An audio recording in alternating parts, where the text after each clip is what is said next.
네, 오늘 시그널픽에서는 김희정 국민의힘 의원 모시고 자세한 얘기 나누겠습니다. 어서 오세요. 예, 반갑습니다. 네, 반갑습니다. 인사청문위원이셔서 저희가 네. 특별히 모셔봤는데 네.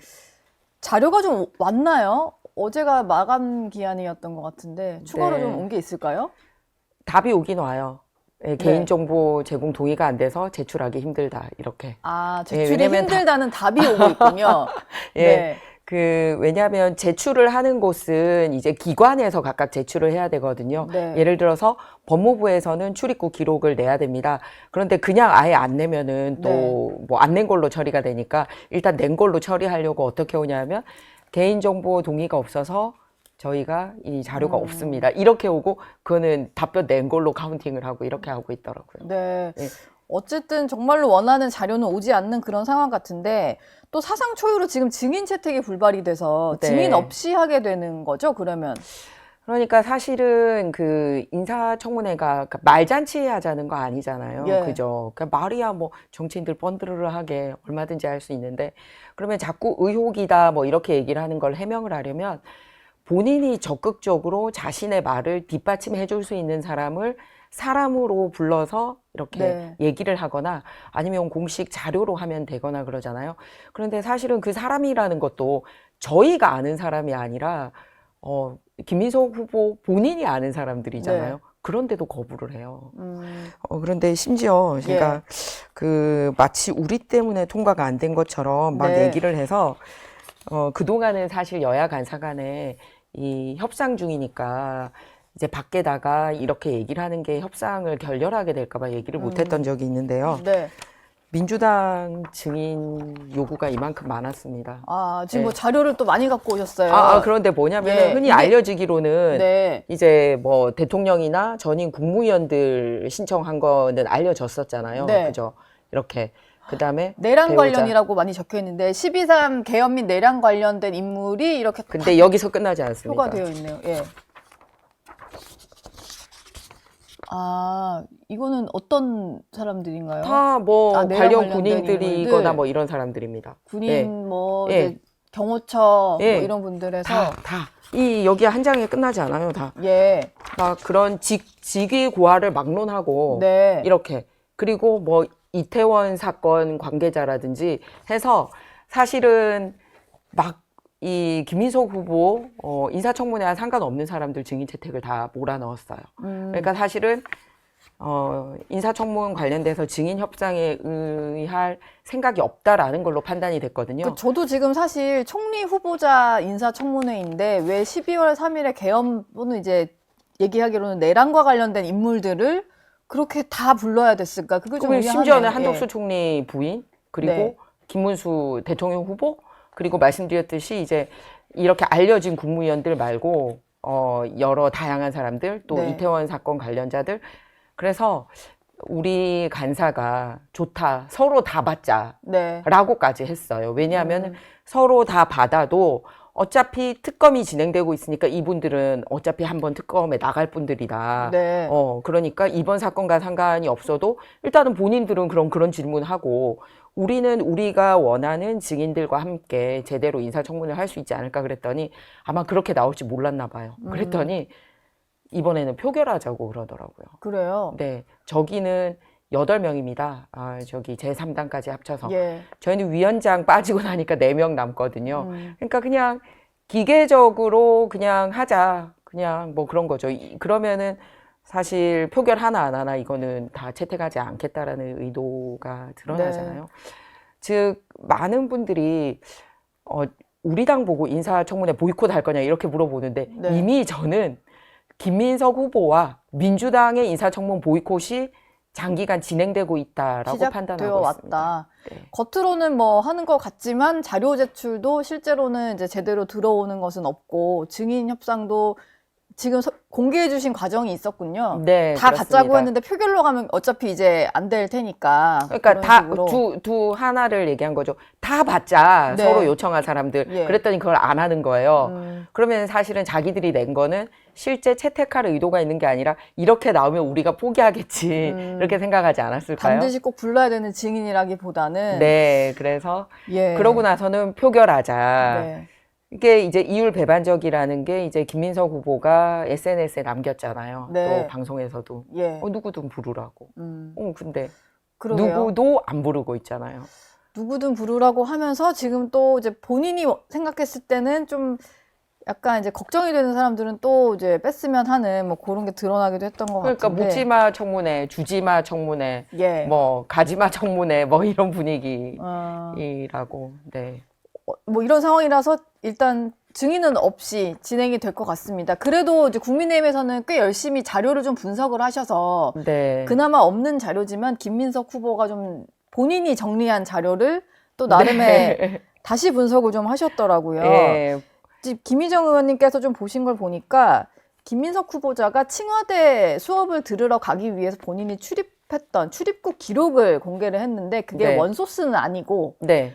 본인이 편명을 정리한 자료였습니다. 네, 근데 그걸 맞습니다. 보시니까 조금 그거에서 좀 이상한 점을 발견하셨나 봐요. 네, 설명을 맞습니다. 좀 부탁드릴게요. 실제로 지금 화면에 나오고 있거든요. 사실은 페이스북에 본인이 2005년부터 굉장히 광범위하게 본인이 비행기를 탔다고. 예. 사실 비행기 도표 먼저 내주실래요? 비행기 출입국 기록. 예. 비행기 출입국 기록. 네. 예. 이렇게 했는데 본인이 출마를 하면서 자신이 칭화대에 언제 동안 재학했다라고 명시를 한 기간이 있습니다. 예. 예, 그게 이제 2009년 9월부터 네. 2010년 7월까지예요. 네. 그러니까 사실은 본인이 비행기표 출입국 기록을 엑셀로 정리한 거를 고지고대로 본다 하더라도 네. 본인의 바로 작년 선거 공보물에 학교를 다닌 기간하고 겹치는 출입국 기록은 딱 저렇게 나옵니다. 11번. 네. 네. 그런데 실제로 저희가 저 표는 이제 김민석 후보가 직접 올린 표고요. 네. 제가 의원실에서 다시 분석하신. 작성을 한 거는 뭐냐면 네. 본인의 주장에 맞추어서 그 비행기 편이 몇 시에 실제로 출발을 했는지를 가지고 또 꼼꼼하게 다 봤습니다. 제가 여기서 잠깐만 말씀드리면 김민석 후보자는 그 최고위원 회의를 마치고 8시에서 9시 사이에 공항으로 가서 출국을 했다라고 했으니까 오전 중에 출국을 했다라고 설명을 했었거든요. 예, 맞습니다. 7시 최고위원 회의를 마치고 마치고 월수금 8시, 9시 갔다라고 얘기를 했는데 보다시피 네, 그 해당 요일에 해당 요일에 출국한 적은 딱 한 번, 6월 달에, 2010년 6월 달에 딱 한 번밖에 없습니다. 예. 예. 그런데 그날은, 어떤 뉴스와 민주당 홈페이지와 자료에도 민주당 최고위원회의 기록이 없습니다. 그러니까 즉 본인 말대로 나는 월수금 회의 마치고 아침 일찍 비행기를 타고 갔어. 에 해당되는 비행편은 본인이 제출한 자료상으로도 단 한 번도 없는 겁니다. 예. 예. 이게 지금 보니까 실제로 이제 후보자가 제출한 걸 토대로 한 건데도 불구하고 네, 본인 발언에 부합하지 않는다는 거죠. 발언과 좀 맞지 않는 자료들이 좀 있어서. 예. 그리고 또 하나는 다른 방송에 나와서 추가로 또 얘기를 했어요. 예. 나는 수업이 화요일, 목요일에 있었다라고 또 얘기를 했어요. 네. 그래서 달력 한번 비춰주시겠습니까? 네. 예, 저 달력이 뭐냐면 노란 표시는 실제로 김민석 후보 본인이 제출한 거에 입각해서 중국에 머무르던 날짜를 노란색으로 표시를 한 겁니다. 예. 그런데 보통 첫날은 앞서 말씀드렸듯이 다 야간에 갔어요. 네. 그러니까 보통 출발 자체를 이제 뭐 6시 이렇게 갔으니까 중국 도착해서 또 학교까지 가는 시간을 하면 사실상 그날은 이제 수업하기가 힘든 날짜잖아요. 네. 그죠?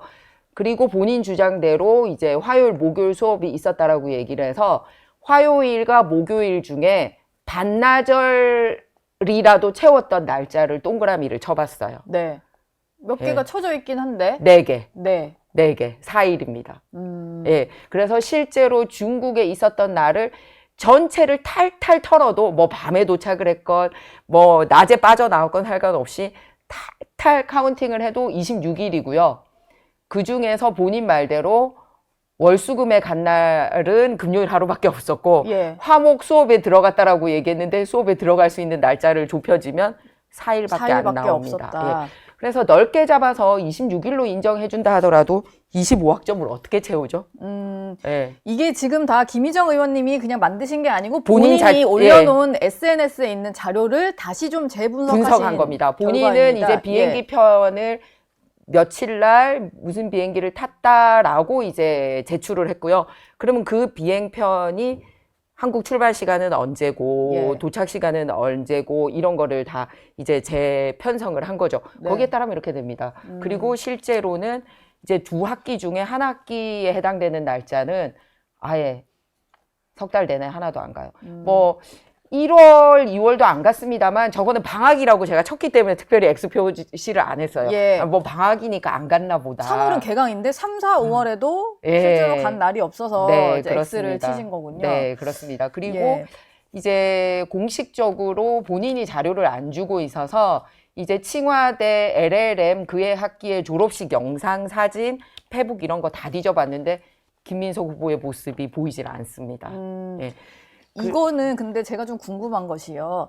본인이 출입국 기록을 정리를 해서 제공을 한 거라서 그게 실제로 탑승했다기보다는 그냥 당시에 편명 정도 정리가 돼 있는 거였잖아요. 근데 김민석 후보자가 본인이 동의하지 않으면 실제 탑승 기록 같은 거는 확보를 하실 수가 없는 거죠, 국민의힘 입장에서는. 네, 그런데 이것도 상당히 문제가 있는 게 뭐냐면요. 사실은 인사청문이라는 게 대통령께서 임명 동의안을 우리에게 보낸 다음에 저희가 이제 인사청문을 진행하는 거고요. 그 전 단계로 대통령실은 검증이라는 걸 진행을 합니다. 그러면 그 검증 자료 중에 필수가 이제 이런 학력, 경력이 맞는지, 해외에 소위 외유성 출장이 있었는지 이런 게 역대 정부에서 굳어진 자료들이라는 게 있거든요.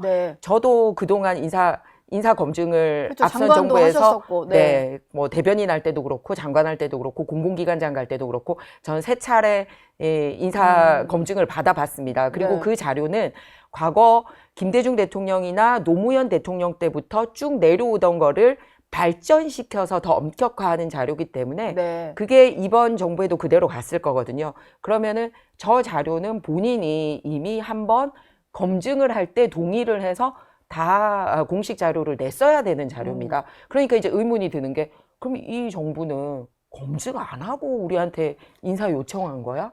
이런 생각도 드는 거예요. 그리고 두 번째는 본인이 낸 자료도 저렇게 그 사실 증거하기가 힘든데 저것도 팩트인지 아닌지를 또 검증을 하려면 실제 법무부에서 출입국 관리가 돼야죠. 그러니까 저 비행기를 타고 나간 게 맞는지 아닌지를 공인이 돼야 돼요. 그러니까 공인 안 한 걸로 해도 안 된다는 겁니다. 그리고 또 하나는 뭐냐면 본인이 제출한 비행편 중에서는 한국발 비행기가 아닌 편도 들어가 있었어요.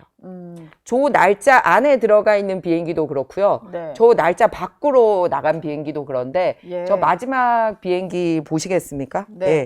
저 비행기는 6월 13일 일요일 날 이제 CZ126 항공편 있는데 저거는 한국에서 중국으로 가는 비행기가 아니고요. 중국 안에서 중국 안으로 가는 비행기. 중국 내부 국내선이군요. 네, 맞습니다. 그래서 여기에 뭔가 이제 시간을 쓰지 못하시고 별표를 해놓으신 게 네, 이거는 맞습니다. 국내선이었군요. 예, 한국에서 출발한 게 아니기 때문에 그래서 저런 거를 다 쳐줘도 26일. 저거 저 다 밤에 갔던 중국발 비행기를 탔던 한국에서 출발을 했던 뭐 상관없이 본인 주장 100% 인정해줘도 26일. 그리고 목요일 날 화목 있었던 날은 4일. 그런데 학점은 25학점. 네, 멋지지 않습니까? 지금 뭐 대표적으로 국민의힘 의원들이 제기하시는 게 재산 문제가 가장 컸던 것 같고, 네, 맞습니다. 그 다음에는 이게 칭화대 석사 이제 물리적으로 따기가 힘든 상황인데 어떻게 가능했냐라는 게 있고, 또 한 가지 내용이 그건데요. 칭화대 이제 그 석사 관련해서 논문 내용을 보다 보니까 김 후보자가 탈북민에 대해서 반도자, 도북자 이런 표현을 쓴 것들이 등장을 해서 이게 국민의힘의 박충건 의원이 이게 탈북민 출신이니까 박충건 의원까지도 이게 비하 표현이다라고 이제 입장을 내셨더라고요. 근데 이걸 민주당에서는 역으로 색깔 공세다, 중국에서도 쓰는 표현이다 이렇게 좀 반박을 해요. 뭐가 색깔 공세죠? 본인 아니 당사자가 무슨 의도로 그런 단어를 썼는지 우리가 흔히 쓰는 탈북자, 또는 법정 용어로 북한 이탈 주민. 저희는 북한 이탈 주민이라고 하는 것도 굉장히 사실은 합의가 안 돼서 그렇게 쓰고 있거든요. 중립적으로 쓰는 것도 잘못됐다고 생각합니다. 네. 그래서 통상 탈북자라 부르는데 그런 용어를 놔두고 왜 이 반도자라고 썼는지 본인이 설명을 해야 되잖아요. 왜 그 학위 논문에 그렇게 썼는지. 그런데 뭐 옆에서 웬 그 쉴드입니까? 예. 그리고 일반적으로 이 북한 탈북자에게 쓰는 용어는 아니에요. 두 가지 측면을 말씀드리고 싶은데 네. 97년에 예. 황장엽 씨가 이제 베이징에서 한국 대사관으로 소위 이제 탈북을 했잖아요. 예. 그때 썼던 게 변절자하고 반도자라는 단어를 북한이 같이 썼습니다. 아, 예, 변절자. 을 황정엽에게 향해서 썼던 북한이 표현이군요. 황장엽을 향해서 예. 변절자다, 반도자다. 네. 북한 입장에서 소위 자유의 품으로 넘어온 황장엽에게 썼던 단어입니다. 그리고 이제 중국에서도 이런 단어는 쓴다라고 얘기를 하는데 방금 말씀드렸듯이 통상적인 변절자를 지칭해서 하는 얘기지 탈북자를 콕 찍어서 동의어로 쓰는 단어는 아니라는 거예요. 아. 굉장히 드물게 쓰는 단어일 뿐만 아니라 예. 탈북자를 지칭해서 이렇게 반도자라고 쓰지 않고 네. 진짜 배신하고 도망가고 그런 사람들한테 쓰는 단어라는 거죠. 그런데 왜 우리가 북한에서 목숨 걸고 네. 이제 바로 이렇게 진짜 목숨 걸고 넘어오는 경우도 있고 제3국 거쳐서 오는 경우도 있고 한데 이런 분들에 대해서 이런 용어를 썼는지고요. 철진한이라고 얘기를 하면 안 되는 이유를 말씀을 드리겠습니다. 작년 11월에 저희가 북한 이탈 주민 지원에 관한 법률 개정을 하게 됩니다. 네. 이때 주요 내용 중에 하나가 뭐냐면 7월 14일을 이 북한에서 탈북하신 분들의 기념일을 만든 내용입니다. 예. 그래서 사실은 그동안은 소수였고 뭐 이랬습니다만 지금은 상당수 있고 또 이런 분들이 목숨 걸고 넘어왔기 때문에 이분들의 의지, 민주주의를 향한 의지나 이런 거에 대해서 기념을 하자라고 해서 이제 정부 기념일로 여야가 같이 통과를 시켰습니다. 7월 14일입니다. 네. 그게 있고요. 곧 돌아오네요. 네, 그리고 네. 또 뭐가 있냐면은 그동안은 사실 명확하게 법적 근거가 우리 쪽으로 바로 넘어오시는 분들 말고 제3국을 통해서 넘어오는 분들에 대해서 국가가 명확하게 이분들의 소위 탈북을 도울 수 있는 근거 규정이 없었어요. 그러다 보니까 대부분 종교단체라든지 사회단체들이 나서서 돕지만 예. 야, 정부는 뭐 하냐 저렇게 제3국 통해서 오시는 분들 돕지도 못하고 이런 이 불만이 있었거든요. 예. 그래서 공식적으로 작년 이제 11월 달에 통과한 요 이탈 주민 탈북자 지원의 날, 그 하는 그 항목 중에 하나가 재외 공간 등의 보호를 신청한 북한 이탈 주민들의 국내 입국을 지원할 수 있도록 그런 근거 규정을 넣었어요. 네. 저희가. 그렇기 그러니까 때문에 이게 철진한 게 아니라는 거예요. 지금 현재 진행 중이고 심지어 이제 여야가 함께 법까지 네, 개정을 네. 했던 그런 그러면 상황이고. 사실은 이때 가장 이제 그 신경이 쓰이고 관심이 가는 나라가 뭐냐면 중국을 통해서 탈북하시는 분들에 대해서 도울 수 있는 근거 규정이 사실은 작년에 이 법에 통과가 됐거든요. 예. 그랬기 때문에 이게 철지났다라고 얘기를 하면 안 된다는 거예요. 이런 상황인데 그럼 과거에 본인이 이런 단어를 쓴 거에 대해서 도대체 무슨 의도로 네. 무슨 생각으로 그런 걸 썼냐. 그럼 지금 시점은 본인의 생각이 잘못됐다고 생각하냐 이런 거를 물어볼 수 있는 거잖아요. 네. 그런데 철지났다고 그냥 땡치고 왜 다른 사람이 관여해요? 그 말 하신 분 자기가 논문 썼나요? 네. 예. 민주당은 지금 뭐 엄청나게 그 김인석 후보자를 보호를 하면서 또 주진우 의원 향해서 또 공세도 하고 있고 뭐 이런 상황 같은데 지금 가장 좀 열심히 하시는 게 주진우 의원 그리고 뭐 김희정 의원도 계시고 곽규택 의원이 다 하나같이 얘기를 하시는 게 김 후보자의 어떤 재산 내역에 대한 부분인 것 같아요. 좀 해명이 되지 않는. 본인은 근데 출판 기념회도 있었고 경조사 뭐 결혼식이 있어가지고 그 4차례 행사만으로도 돈이 현금이 들어왔고 그걸로 이제 맞춰보면 다 돈이 맞다 이렇게 설명을 하고 있는데 일단 의원님들이 확인하신 걸로는 강연료는 800만 원에 불과했던 것 같고 나머지를 좀 소명해야 된다 이런 입장이신 거잖아요. 네.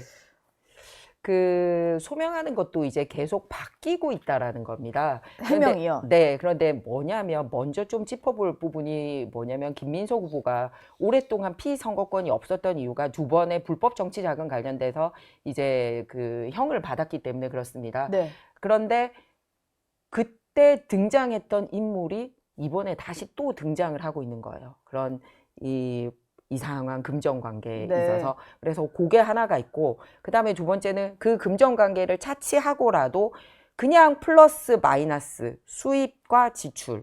왜냐하면 국회에 있어서도 예산 국회가 이제 9월 2일부터 약 100일간 정기국회가 시작되는 거는 예산 국회거든요. 그러면은 뭐냐면 국가의 세입, 세출을 맞추는 거잖아요. 네. 그죠? 그래서 그걸 부족하면 이제 채권 발행도 되고 이렇게 막 조절하는 거지 않습니까? 그런데 자기 개인 재산에 있어서의 그게 명확하지 않은 거예요. 벌어들인 돈과 쓴 돈의 8억 정도가 생겨요. 그러면 이제 그 중에서 뭐 전처가 뭐 부담했다 이런 거 다 2억을 빼고라도 이제 6억이 비는데 처음에는 아, 나 기타 소득이고 강연이고 뭐 방송 출연이고 이렇게 했다라고 얘기를 했어요. 그런데 그 부분으로는 1,000만 원 이하인 거예요. 네. 그러면 여전히 뭐 5억대 6억 가까이는 남는 거지 않습니까? 그러다가 며칠 지나서 이제 다시 털어놓는 게 이제 경조사비고 그 다음에 출판기념회다 얘기하는데 경조사비 관련돼서는 본인이 자랑스럽게 나 경조사비 안 받는다라고 밝힌 적이 있습니다. 그 청취업을 했을 때 밑에도 축의금을 받지 않는다 뭐 이런 게 좀 표기가 같이 되어 있더라고요. 네, 그렇게 하고 그거를 이제 본인이 SNS에 그렇게 하지 않는다라고 얘기를 했거든요. 그러면은 안 받았어야죠. 예. 안 맞지 않습니까? 그 다음에 출판 기념회 같은 경우도 제가 19대 때 국회의원 같이 하셨던 저희 상임위 위원장인데 신하경 위원장님이 네. 예, 교육문화위원회 위원장이셨어요. 그런데 출판 기념회 때에 협회로부터 3,000만 원 받은 것 때문에 실형을 받습니다. 아, 그게 뭐냐면은 출판 기념회도 이제 책의 가격하고 비슷하게 받거나 뭐 이렇게 해야 되는데 또 개인이 한 게 아니라 이렇게 협회가 하거나 이런 돈이 들어왔기 때문에 네. 사실은 문제가 됐거든요. 그런데 이번에도 마찬가지입니다. 당시 출판 기념회 할 당시에 김민석 의원은 보건복지위원장인 걸로 되어 있습니다. 그러면 정말 개인이 정당하게 출판 기념회를 한 건지 정말 이런 그 알 수 없는 단체로부터 뭉태기 돈이 들어온 건지를 알아야 되잖아요. 그래서 그러면 책이 팔린 권수하고 실제 출판 기념회에서 벌어들였다라고 얘기한 돈하고 이거를 보면 책값 대비 얼마만큼 들어왔는지도 짐작을 해볼 수 있지 않습니까? 네. 그런데 그 책값 인세 부분이라든지 출판사 대표 부분 것도 다 노후를 하고 있습니다. 그러니까 우리가 또 추측을 할 뿐이죠. 그런데 그 돈으로는 이제 이렇게 6억 가까이 나오기가 좀 힘든 상황이라는 겁니다. 네. 예, 그래서 이래저래. 그리고 통상적으로 6억 해도 굉장히 큰 돈이지만 자신의 총 재산을 2억이라고 신고를 했는데 장롱에 들고 있는 돈이 6억이다? 그럼 자기 재산의 3배를 신고를 안 하고 있다라는 얘기가 되잖아요. 신고를 안 하고 그걸 그냥 그때그때 매해 다 썼다 이런 그러니까 건데. 규모가 예. 그 자기 재산의 3배가 되는 거를 그것도 맞지 않고요. 그 다음에 이제 공개 재산 신고에서 왜 빠졌냐라고 얘기를 했더니 네. 그럼 12월 됐을 때는 이미 다 썼기 때문에 신고할 재산이 없다라는 건데 그 중에 한 번은 11월에 행사가 있었어요. 그러면은 뭐 행사 4번에 똑같이 1억 5천씩 들어왔다 하더라도 그 1억 5천을 그럼 한 달 안에 다 썼다는 얘기인가요? 그러니까 이런 거를 네. 본인의 카드 내역이라든지 통장 거래 내역이라든지 소득 이런 여러 가지 증빙 자료를 내면 되거든요. 네. 근데 안 내고 있지 않습니까? 내일 청문회잖아요. 네. 청문회 기간 중에는 좀 낼까요? 그런데 낼 이 수 있을까요? 청문회라는 거는 그 본인을 불러서 직접 듣는 청문회만 청문회가 아닙니다. 저희가 이제 지난번에 청문 서류가 접수가 돼서 그 전에 사전 협상을 하기도 하지만 1차 회의를 열어서 청문회 기간은 어떻게 할지, 무슨 자료를 요청을 할지, 누구를 증인과 참고인으로 부를지 네. 결정을 하잖아요. 예. 그러면은 그게 결정된 순간으로부터 마지막 후보께서 직접 나오기 전까지는 그런 서류를 오가면서 확인을 하는 거예요. 그래서 제출된 자료 중에 문제가 있으니까 이 부분에 대해서 당일날 실제 본인의 말과 이렇게 서류가 다르네요. 뭐가 사실입니까? 물어본다라든지 이런 거에 비추어 봐서 당신이 어떤 생각을 가지고 있고 앞으로 어떻게 생각하냐. 이게 국가정책과 비추어서 예를 들어서 당신의 가정사는 이렇게 살았는데 국가 세입세출로 관리를 하겠냐. 라고 해서 구체적인 항목 중에 문제가 되는 부분을 짚어보고 본인의 입을 통해서 아주 짧게 확인을 하는 거예요. 네. 저희 질의 시간 잘 아시겠지만 뭐 7분, 10분 이렇게 주거든요. 예. 그런데 거기서 아무 자료 없이 그냥 말잔치로 끝내자고 인사청문회 하는 건 아니지 않습니까? 네. 그래서 이미 제가 인사청문회 보이콧은 시작됐다라고 보는 게 청문회 할 생각이 없구나. 네. 그거랑 두 번째, 본인이 대통령실을 통해서 그 검증받은 자료라도 내야 되는 거 아니냐. 그런데 네. 그거조차 안 내는 거 보면 검증이- 검증도 없었던 거 아닌가? 뭐 네. 이런 생각도 든다. 이 얘기입니다. 지금 저희가 뭐 다른 것도 여쭤볼 게 많았는데 청문회 얘기하다 보니까 시간이 훌쩍 지나서 다음에 청문회 끝나시고 나서 좀 모셔서 후기를 다시 들어봐야 될 것 같습니다. 네. 어쨌든 좋은 지도자, 또 청렴한 지도자, 도덕성 기준이 높은 지도자를 모셔서 그 지도자가 올바르게 우리 재산은 국가의 살림을 잘 살아봤으면 좋겠다라는 거지. 뭘 같이 국회의원 했던 동료 국회의원을 흠집을 내고 싶습니까? 네. 그렇기 때문에 이거를 단순하게 흠집 내기 차원이 아니라 정말 좋은 지도자로 우리가 국정 운영을 잘했으면 좋겠다라는 반로라는 말씀 다시 네. 한번 드립니다. 알겠습니다. 지금까지 김희정 국민의힘 의원과 함께했습니다. 감사합니다. 좋은 하루 되세요.